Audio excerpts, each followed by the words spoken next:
I'd like to thank Dr. Weber and the speaker for not only bringing this resolution forward today, but for giving us a tangible piece of history, Mr. Speaker.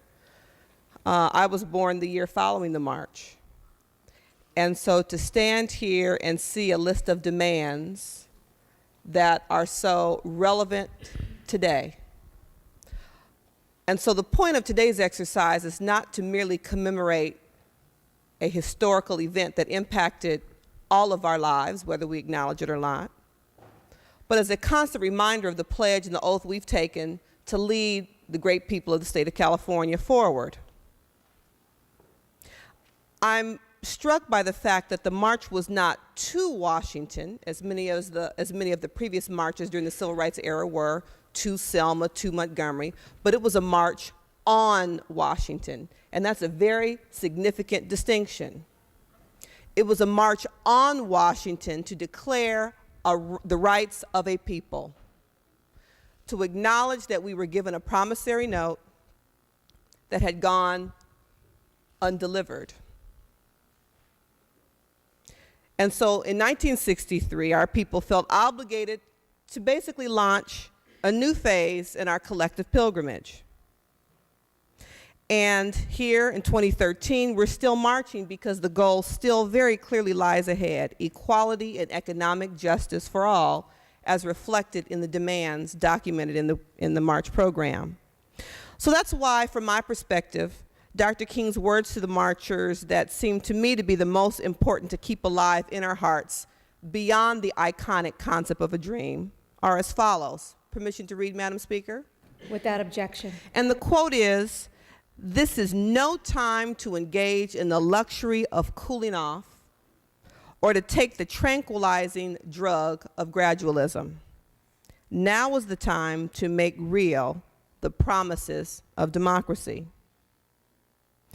So long as vast disparities remain between the conditions of the lives of poor people and the national norm, the march toward equality must continue.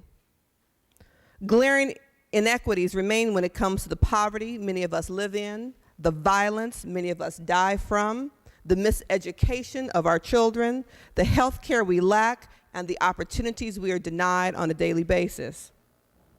So what I admire about Dr. King's dream is that it was more than merely inspiring, it was strategic. He made a plan and he executed it. He told us to prepare for the long haul and to persevere. So the march was not, in his eyes, a culmination, but a tactic.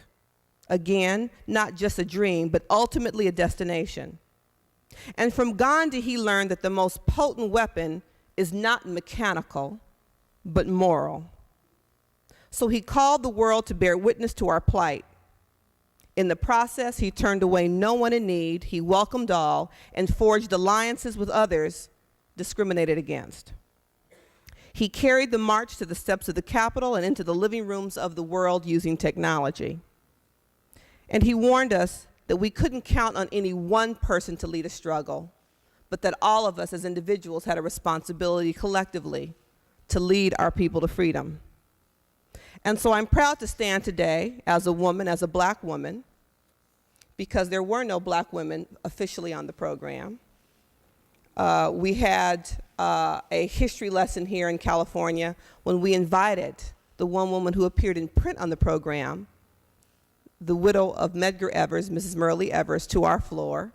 And she shared with us that day that she actually didn't speak at the march because she couldn't get through the throngs of people to the stage. So while she was in print, the only women who appeared on the program that day were those who sang. So as a black woman, as a native Californian, I'm proud to participate today in the 50th anniversary, recognizing the goals of the marches that day, and pledge my continued commitment and challenge all of us to do what we can 50 years later to live up to the demands of an oppressed people then and an oppressed people today.